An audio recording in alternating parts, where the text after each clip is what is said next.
Hi everyone. We're starting off with a warm-up on factoring sums and differences of cubes. You probably learned this in advanced functions, but it might be a little rusty or fuzzy for some of you, so we're just going to go through the proof. So just before we start, we're hopefully all pretty good at factoring a difference of squares, so we recognize something that if it's in the form a squared minus b squared, it would factor to give you a plus b times a minus b. And we also know that a sum of cubes, a squared plus b squared, can't be factored.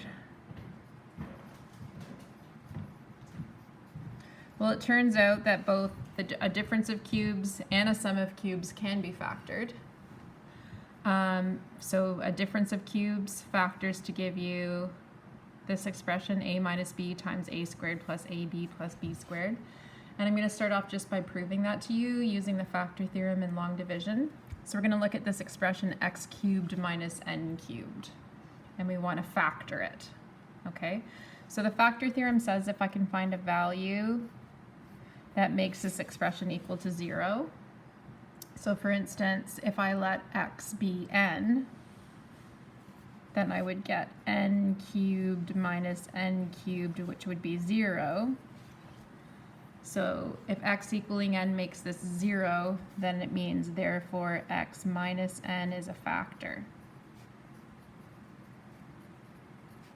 of x cubed minus n cubed, which means that if I divide it in, it should go in evenly with no remainder. Okay, so if I divide x minus n into this expression, now a couple things to remember is there isn't an x squared term, so you add in a 0x squared term to keep things lined up. There isn't a plain x term, so you add in a 0x term, and then we have this minus n cubed, which is a number, some number cubed. Okay, so if you remember how to do long division, you're looking at what do I multiply x by to get x cubed, okay, and that's x squared. And then you're going to multiply x squared by each of these parts here. So x squared times x is x cubed. X squared times negative n is negative n x squared. And then we're going to subtract like we would with long division. So 0 take away negative nx squared is positive nx squared. And then we'll bring down this 0x term using long division. So now I'm looking at what do I multiply x by to get nx squared, and that would be nx or xn. Okay, and then again we're going to multiply xn by each of these parts, so xn times x is nx squared again. Xn times negative n is negative xn squared. And then we're going to subtract. So nx squared minus nx squared is 0.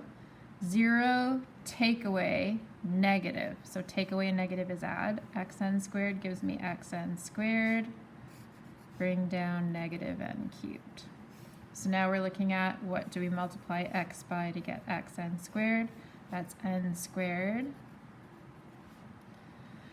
Then multiply n squared by x, multiply n squared by negative n, subtract, and we do in fact get a 0 remainder, which means that x cubed minus n cubed is equal to x minus n multiplied by x squared plus xn plus n squared. Okay, or back up to like generically, we just use a cubed minus b cubed. It's a minus b times a squared plus a times b plus b squared. So I could use long division and show you a very similar proof to get the sum of cubes factors to give us a plus b times a squared minus a times b plus b squared. But basically these are just factorizations that you just need to know. Kind of like you can factor a difference of squares. Now you're going to be expected to be able to factor a sum and difference of cubes going into university. Okay, so here's a few to try together. And the reason we're learning it again is because it's going to help us solve some limits. Okay, so factor each of the following: x cubed plus 125.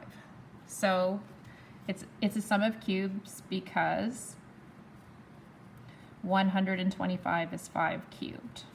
Okay, so that means since it's a sum of cubes, it's going to follow this format. So if I want to factor it, it's going to be, so my a is like my x, plus b is like my 5, and then times a squared, so in our case that's going to be x squared, minus a times b, so x times 5 you would write as 5x, plus your b, which is 5 squared, so 25. And it's worth noting that this quadratic term here can never be factored. Okay, so this is as factored as you can get. All right, next one, x cubed minus 8. So we could think of that as x cubed minus, and there's got to be some number cubed here. In this case, 2 cubed is 8. And this one's going to be a difference of cubes. So it's got a different formula. So it starts off with a minus b, so in our case, x minus 2, multiplied by a squared, so x squared for us, plus a times b, x times 2, which is 2x, plus b squared, or 2 squared, which is 4. Okay, and that's as factored as that gets. That's going to be very helpful when we're evaluating limits. X cubed minus 1, so that's going to be x cubed minus 1 cubed. 1 cubed is 1, so it's a difference of cubes again.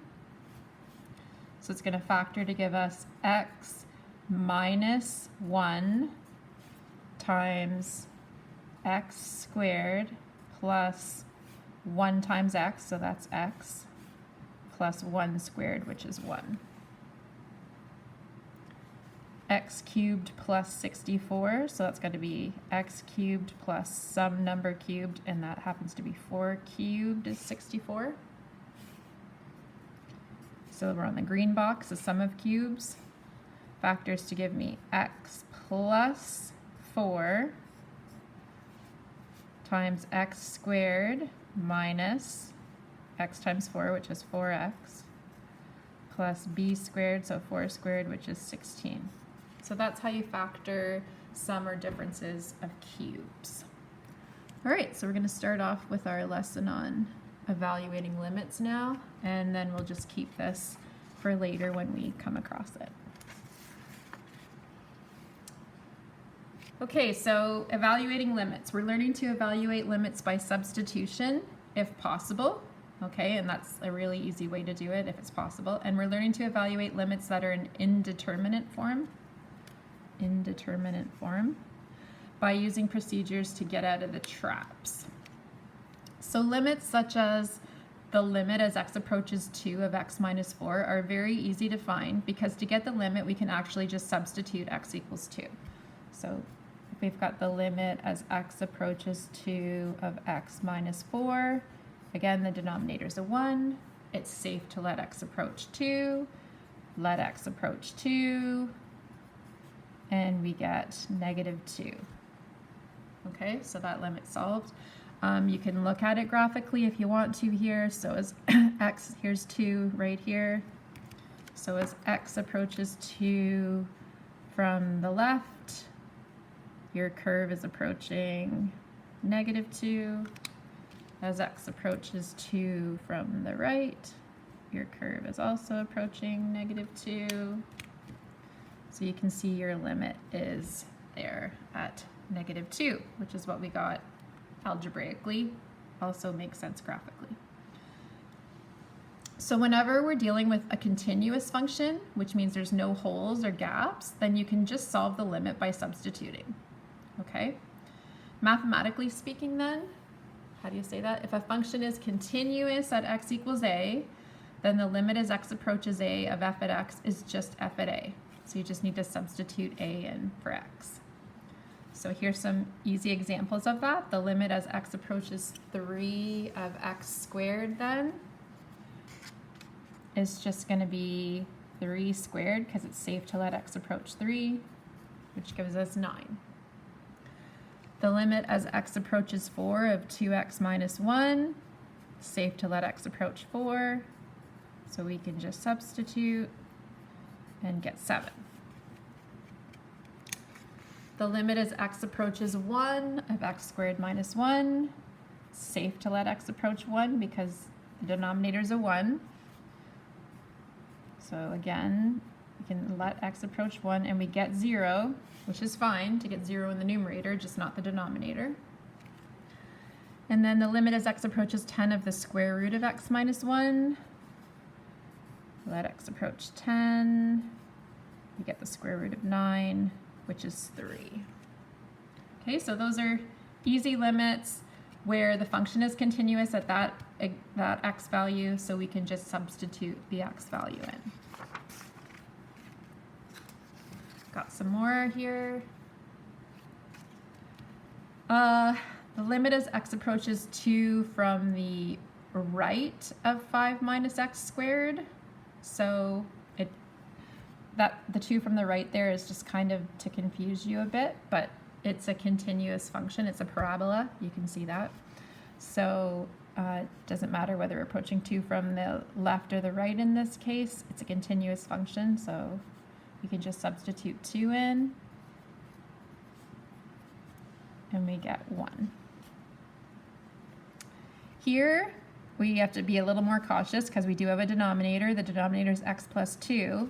But if we let x approach negative 1, the denominator approaches 1, which is fine. So again, we can just substitute here. Negative 1 squared minus negative 1 minus 6 over negative 1 plus 2. So that's going to be 1 plus 1, negative 4 on the top, 1 on the bottom, which is negative 4. And then again, we have a denominator here, so we have to be careful. If we let x approach 4, we would end up with 16 minus 7 or 9. So that's fine in the denominator.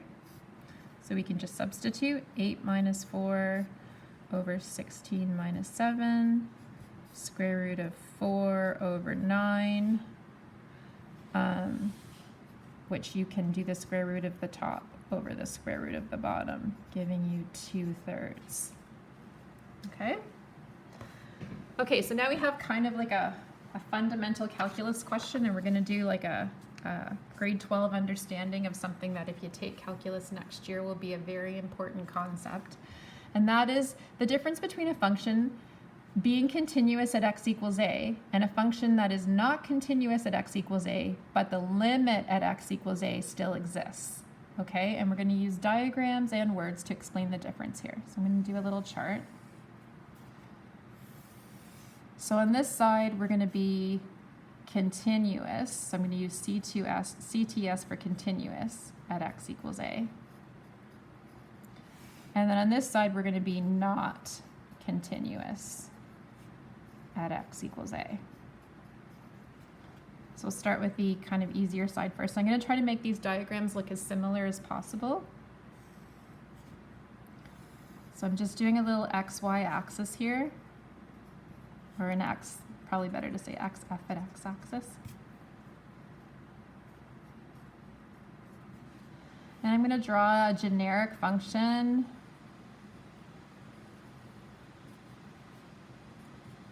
And I'm going to pick an x value a, and we're continuous at a.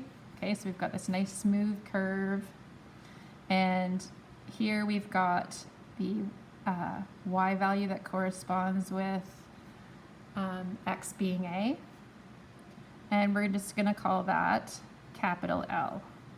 Okay, you can think it stands for limit, and it does. Okay, so if we were testing whether this function had a limit, we could say the limit as x approaches a from the left of f at x. So as x approaches a from the left,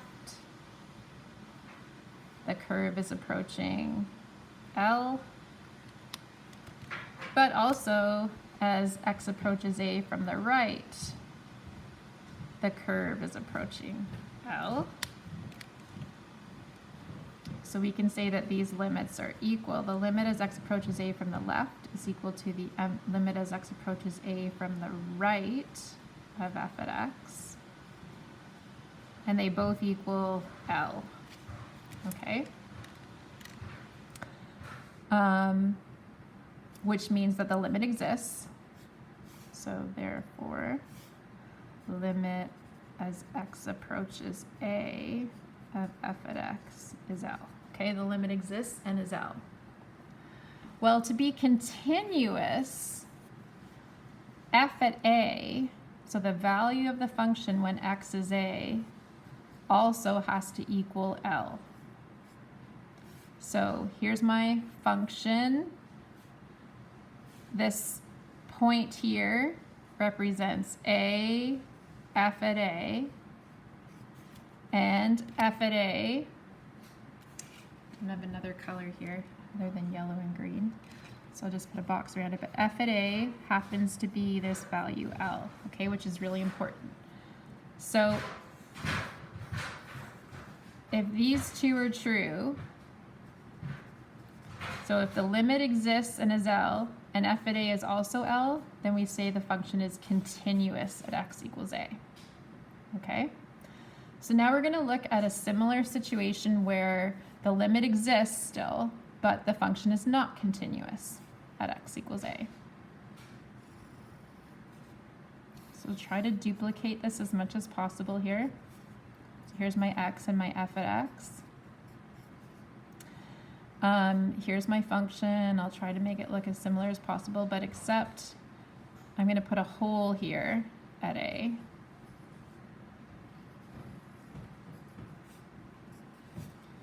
And then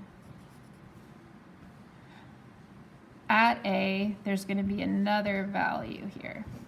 So this, where the hole is still going to be L, my limit, capital L, but this point here is going to correspond to some number b. Looks like it's going to be a negative number, it doesn't really matter, but it's going to be some number, and we'll call it capital B. So similar to the question before, the limit of this function as x approaches a from the left and from the right, we're both cases approaching that hole. So the limit as x approaches a from the left of the function is equal to the limit as x approaches a from the right of the function is equal to that limit L. What does that mean? We know that that means the limit exists. So the limit as x approaches a of f at x is capital L. But f at a is not L. There's a hole there. F at a is actually capital B. These are not the same. Okay? When they're not the same, this means the function is not continuous at x equals a. Not continuous or discontinuous. So if it's continuous at x equals a, that's important for us because we can just figure out the limit by substituting in. When it's not continuous at x equals a, when there's a hole or a gap or something else, we have to use another method. And those methods I'm going to teach to you are algebraic methods. We kind of had a little sneak peek at that the other day when we looked at the graph of x squared minus 1 over x minus 1, I believe it was yesterday. So we have a similar type of setup for a question here. So when a function is discontinuous at a certain point, it's not possible to find the limit by direct substitution, and the reason is you'll get 0 in the denominator, okay? And I call that the trap. Getting 0 in the denominator is a trap, and you have to use an algebraic method to get out of the trap, or get around that, and still be able to come up with that limit, okay? All right, so here's our first question. Evaluate the limit as x approaches -1 of x squared plus 3x plus 2 over x plus 1. So you'd ask yourself, is it safe to allow x to approach -1? No, because your denominator would approach 0. That can't happen, okay? So straight substitution would lead to 0 over 0 if you actually try to sub -1 in, and that's called an indeterminate form, okay? So instead, there's going to be an algebraic method that we can use, and in this case, it's going to be factoring. Those are the easiest methods usually. So can we factor the numerator? Yes, it's a simple trinomial, so I would need two numbers that multiply to 2 and add to 3. So I can factor that to give me x plus 1 times x plus 2. And now I can divide out the x plus 1s.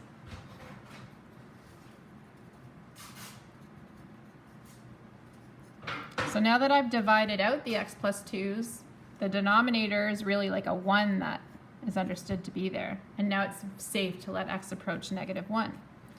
So I can let x approach -1, and then my limit turns out to be 1. Okay? And then if you look at the graph here, so as x approaches -1 from the left and right, the curve is approaching 1, and we found that algebraically. We did not need a graph. We got out of the trap. We used an algebraic method, in this case factoring, to get out of the trap so that we could find the limit. Okay, so when a limit, is in an indeterminate form, more work in the form of either factoring, rationalizing, finding a common denominator must be done in order to evaluate the limit. So we're going to do a bunch of them. Starting with first one, evaluate each limit. The limit as x approaches 1 of x squared minus 1 over x minus 1. So when these are on an exam, say in first year university calculus, it's not going to tell you which ones have a trap and which ones don't. So you always want to just test really quickly, look at the denominator and see if it's okay to sub 1 in. It is not, so that means there must be a way to get out of the trap. And so factoring would always be kind of like the first one that I would check for. And yes, I can factor. The numerator is a difference of squares. So it factors to give me x minus 1 times x plus 1. And the denominator is x minus 1. And then those divide out.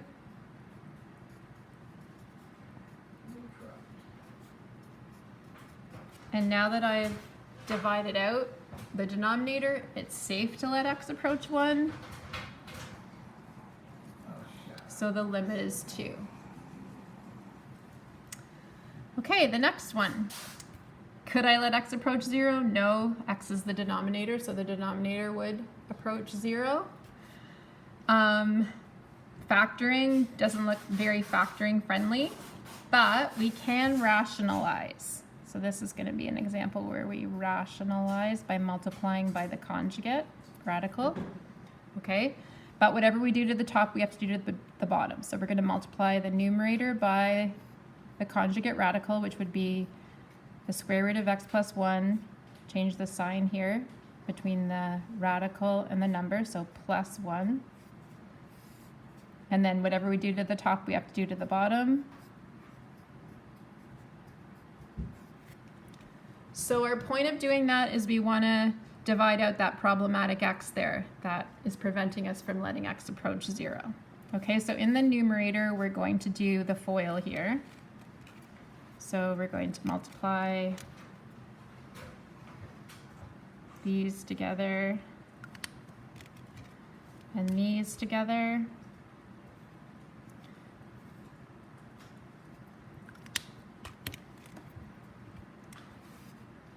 So don't forget to write down the limit every time until you actually take it. So in the numerator then, root of x plus 1 times root of x plus 1. So if you multiply a root by itself, it undoes the root. So you're just left with x plus 1.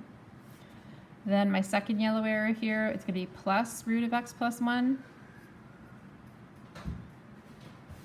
Then my first green arrow here, negative 1 times root x plus 1 minus root of x plus 1. And then negative 1 times positive 1 is negative 1. And then in the denominator, I have this problematic x multiplied by root of x plus 1 plus 1.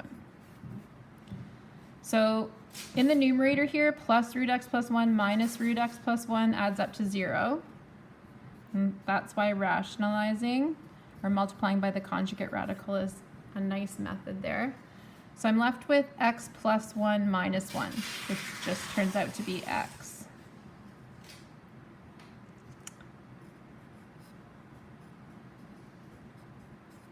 So now I have x on top that I can divide out with that problematic x on the bottom, leaving me with a 1 on top. Be careful, okay?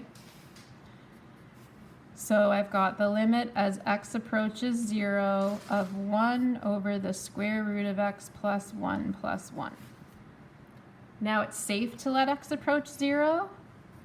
So it's going to be 1 over the square root of 1 plus 1. Square root of 1 is 1, so it's going to be a half. Okay?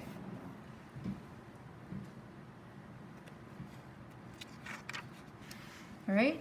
We look at C here. Can we let x approach 0? Well, the denominator would turn out into the square root of 1 minus 1, which is 0, so I can't. Okay, we've got the square root there. So it looks like rationalizing would be the way to go. So I'd want to multiply the denominator by the root of 1 minus 2x. Sign in the middle is opposite, so plus 1. But whatever I do to the bottom, I do to the top, so that I've created an equivalent fraction.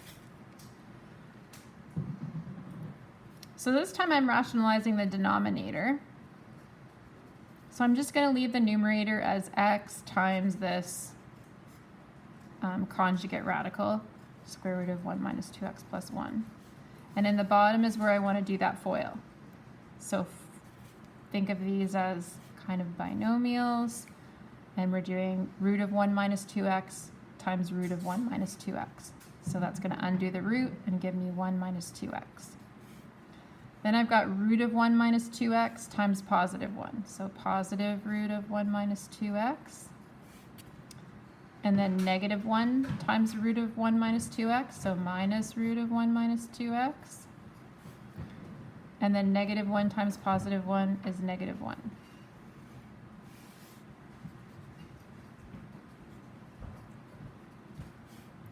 So the numerator is still going to stay the same for now.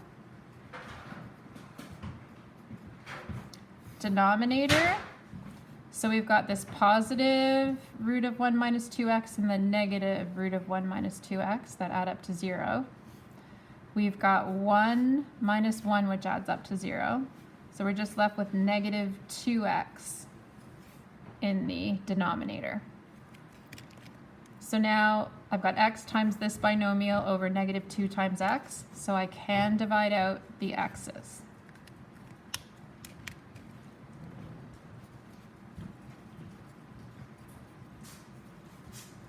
So in the numerator, I'm left with the root of 1 minus 2x plus 1, and in the denominator, negative 2, a constant.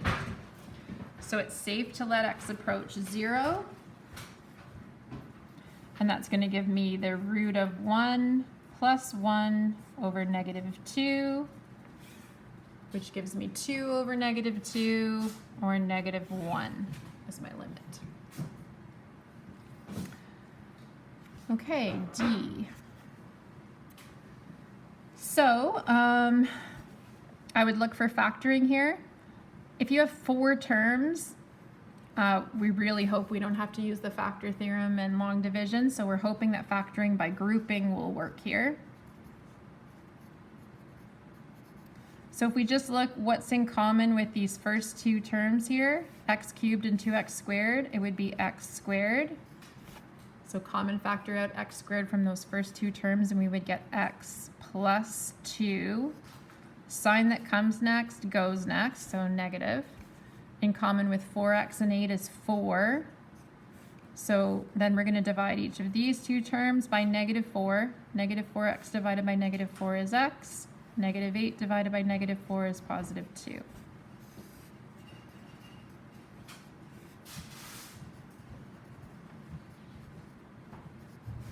And then if you look at these as two big kind of terms, they have that binomial common factor, x plus 2 in common.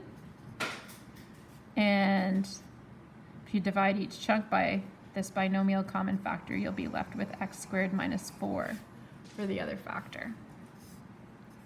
And doing that really helped us because now these x plus 2's can divide out. And it was the x plus 2 that was preventing us in the denominator that was preventing us from letting x approach negative 2. So now we've got the limit as x approaches negative 2 of x squared minus 4 over 1, which you don't need to show. So now it's safe to let x approach negative 2. And we end up getting 0. Again, it's okay to get the limit to be 0, just cannot have 0 over 0 or 0 in the denominator.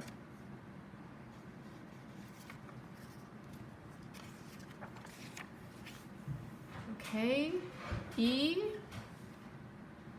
So this is a conjugate again.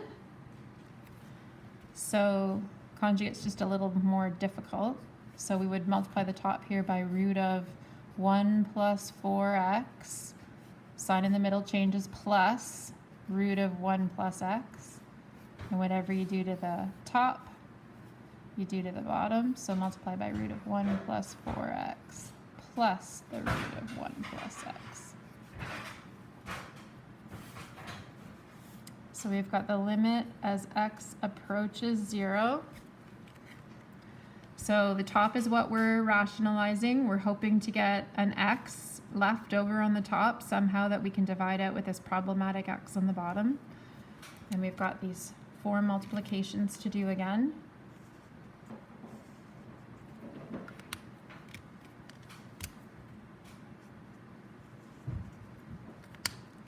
So the root of 1 plus 4x times the root of 1 plus 4x is just 1 plus 4x. Then we've got the root of 1 plus 4x times the root of 1 plus x, so that's just a big long term. And then we've got negative root of 1 plus x times root of 1 plus 4x.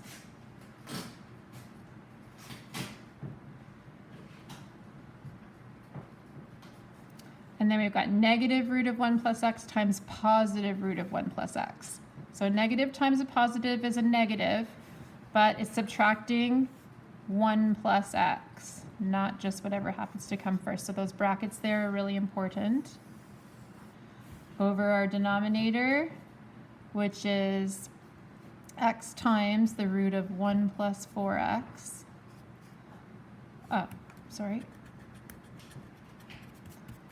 Plus the root of 1 plus x. So these terms are opposites, so they add up to 0 and they're gone. So our numerator is now 1 plus 4x, and then if we distribute this minus through that bracket, minus 1 minus x over x times this big term again.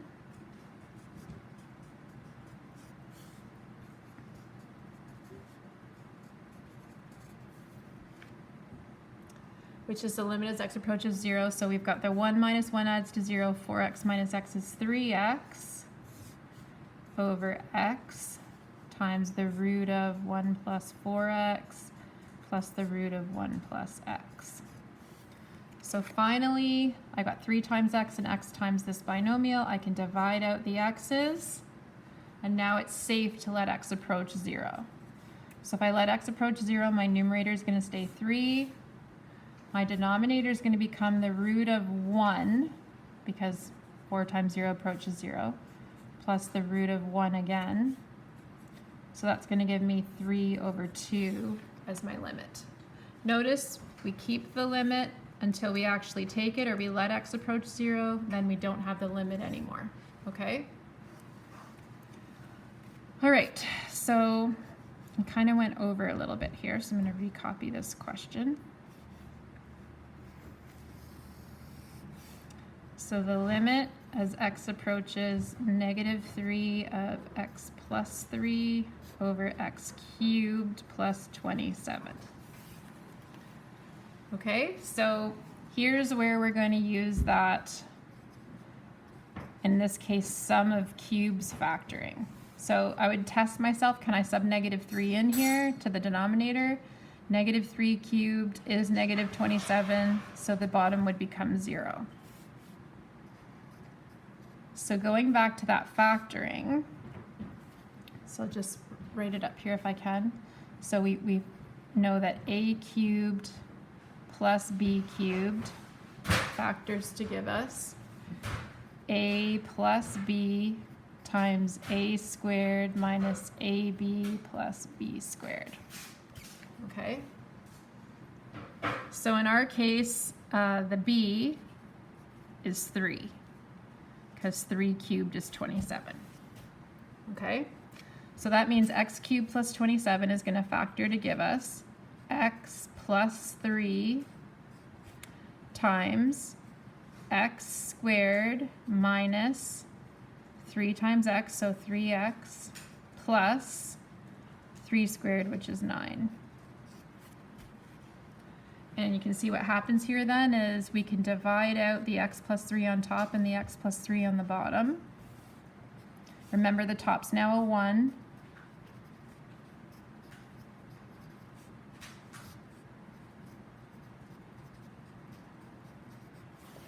Now it's safe to substitute -3 in, so we can take the limit.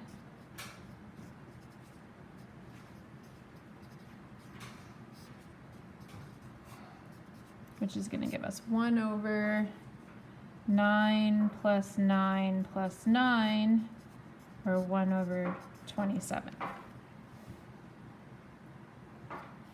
Okay, so we did use our sum of cubes there. All right, the next one. Limit as x approaches 3. This one looks tricky because we've got negative exponents here. Can I let x approach 3? No, because my denominator becomes 0. Do I remember what a negative exponent means? So x to the -2 is the same as 1 over x squared. And minus 3 to the -2 is 1 over 9. And that's all over x minus 3. So I've got like a 3-layer fraction, which we know is not simplified. So is there anything we can do in the numerator? Well, we're subtracting fractions. To subtract fractions up here, we need a common denominator in our numerator. So the common denominator of x squared and 9 is going to be 9x squared. So what do I have to multiply x squared by to get 9x squared? 9. So I have to multiply the top by 9. 1 times 9 is 9. And then what do I have to multiply 9 by to get 9x squared? X squared. And that's still over x minus 3. So that's going to give me the limit as x approaches 3. So now I've got a common denominator in the numerator. So I can subtract the numerators. And that's still over x minus 3.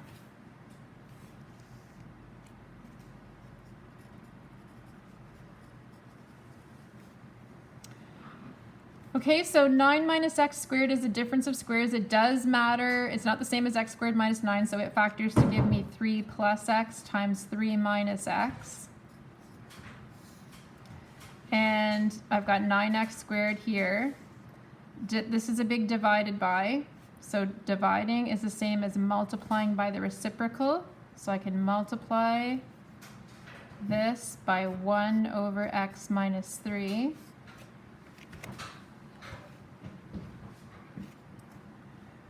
Running out of room here. All right, so in my numerator, I now have 3 plus x times 3 minus x. And in the denominator, I have 9x squared times x minus 3. All right, at this case, we still can't let x approach 3 because we would have 0 in the denominator. 3 minus 3 is 0. If you look at these two factors, they differ by a negative sign. In other words, if we do a little aside here, let's look at the back of something. It's not going out. 3 minus x is equal to negative x minus 3. Okay, convince yourself that's true. So if you were to multiply this through here, you would get negative x plus 3. And then if you just write these in a different order, so the positive 3 first and the negative x 7, you get 3 minus x. So you can rewrite 3 minus x, really running out of room here, as negative bracket x minus 3. That negative I'm going to bump to the front here, but then I'm going to turn the 3 minus x around to x minus 3.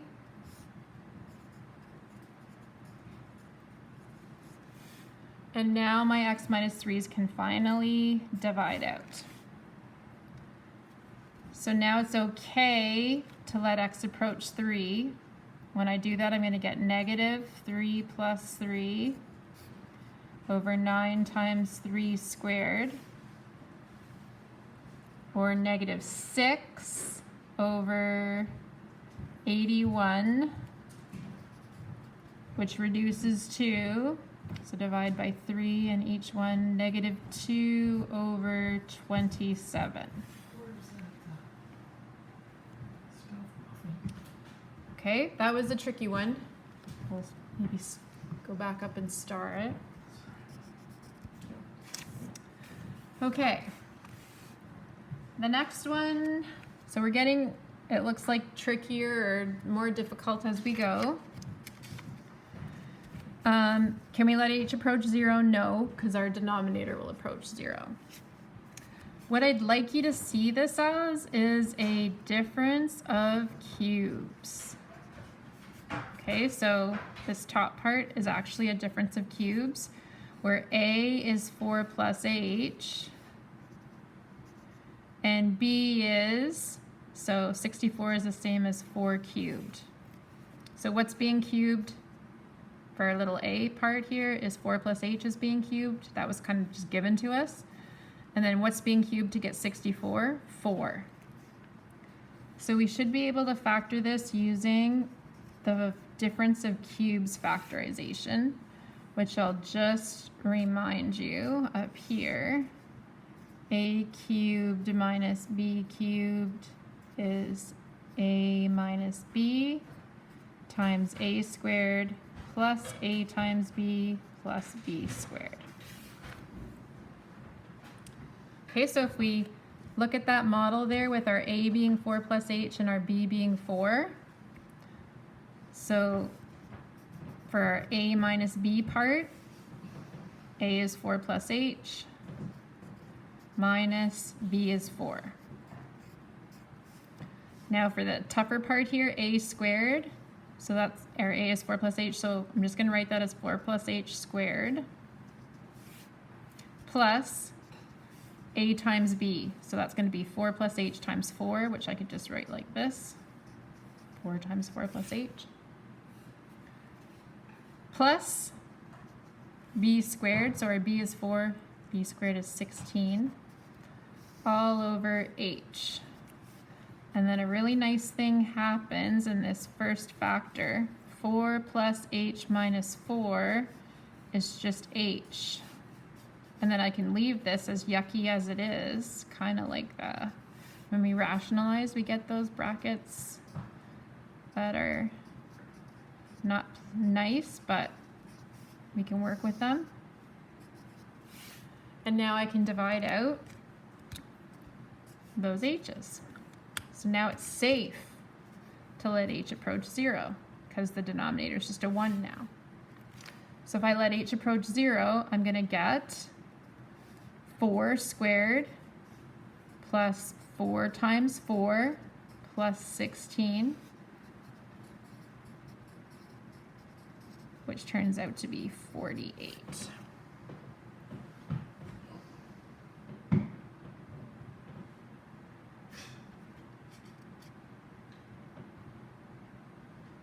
Okay, and we've got one left to go for today. And this one, okay, so this is the hardest for today. This is going to be, okay, can we, first of all, we check, can we sub 4 into the bottom, because that would save us a lot of hassle, but we'd get a root of 9 here, so we get 0 in the denominator. It looks like a rationalization, but we have to rationalize the numerator and the denominator. So here we go. So let's rationalize the numerator. So if we were just looking at the numerator, we'd multiply top and bottom by 2 plus the root of x. And then if we were just rationalizing the denominator, we would multiply top and bottom by 3 plus the root of 2x plus 1.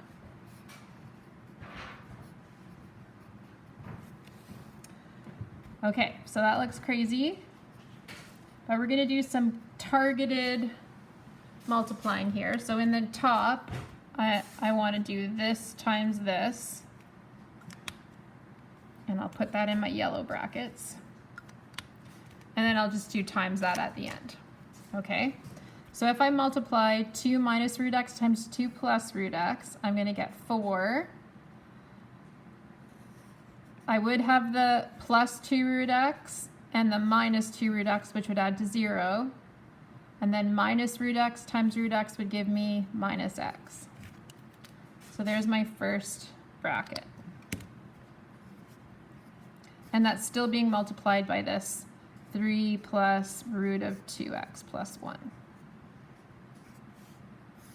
In the bottom, I want to rationalize, so I'm going to multiply the green brackets together.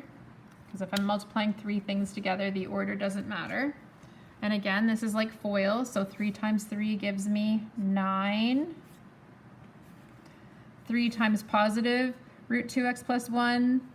And then if you do negative 2 root x plus 1 times 3, they're going to add up to 0. Minus bracket, because these are multiplied together. So the square root gets undone, but it's a minus times a positive gives me a negative 2x plus 1. So there's the result of the 2 green factors multiplying together, the conjugates multiplying together. And then that's still being multiplied by 2 plus root x.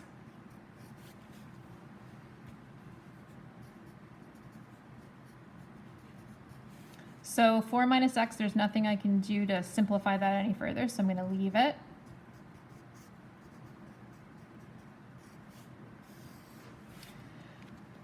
Here though, in the green brackets, I can multiply this negative 1 through here. So I get 9 minus 2x minus 1 times 2 plus root x.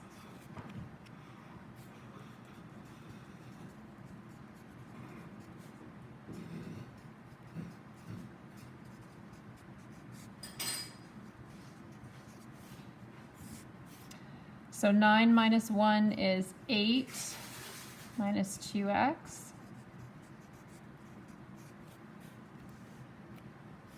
And still can't let x approach 4 because I'd have 8 minus 8 in the bottom here.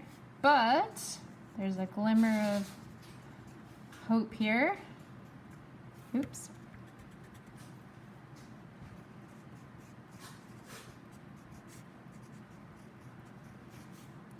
because 8 minus 2x has a common factor of 2, so if I divide 8 by 2, I get 4. 2x by 2, I get x. And then these 4 minus x's divide out. Ha!